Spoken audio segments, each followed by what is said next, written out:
So Soul Housing is a collection of people that have come together to build a better Albuquerque. Since about 2008, there's just been not enough development. And right now we estimate there's a deficit of 30,000 affordable units for folks making less than about 30,000 a year. A lot of times when you think of affordable housing or subsidized housing, there's a big stigma around it. What we're trying to do to flip that script is to make it the most beautiful building in the neighborhood that just happens to have affordable rents. We've targeted neighborhoods throughout the city that maybe need a little bit of reinvestment, but we've also targeted two target populations.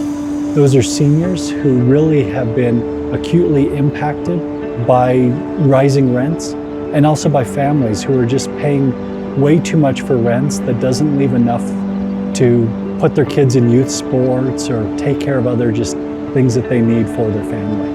We help to provide affordable housing for seniors and families who are earning less than 80% of area median income in our community, and really serving deep affordability at the 50% and 30% area median income, where our greatest needs are for housing right now.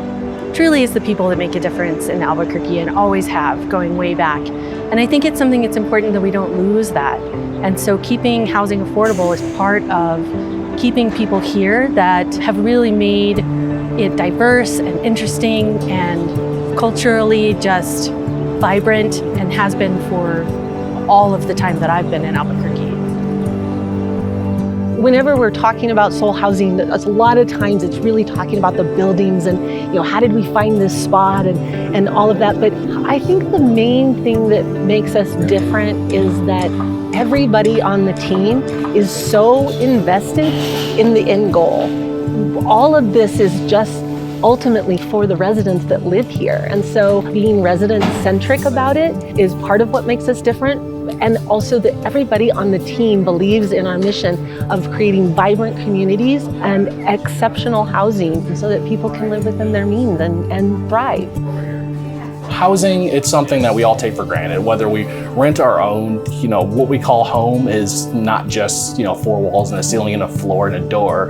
It's a sense of security, a sense of belonging, and then making sure people not just feel safe in their own spaces, but also kind of expanding beyond their own doorways to really get to know their neighbors, helping them really establish what they define as community, and really feeling like all these spaces are theirs. I think for the average Albuquerquean, it's about understanding that housing is the foundation of building a safe and welcoming and connective community, and that when you have the experience of being on the streets, it's very scary. And so that if we can provide housing in order to provide that foundational sanctuary for folks, it's so transformative not only for their individual lives, but it percolates out into the community. I became homeless. But I tell you what, I want to welcome you to my home, Farolito. This place is amazing. The staff, the workers, they've been willing to help, and they just seem to care about the city and the whole state and everything. And I'm so glad to be part of it now, because you got yourself a new Mexican. So the heck with Florida. 3, 2, 1. Woo!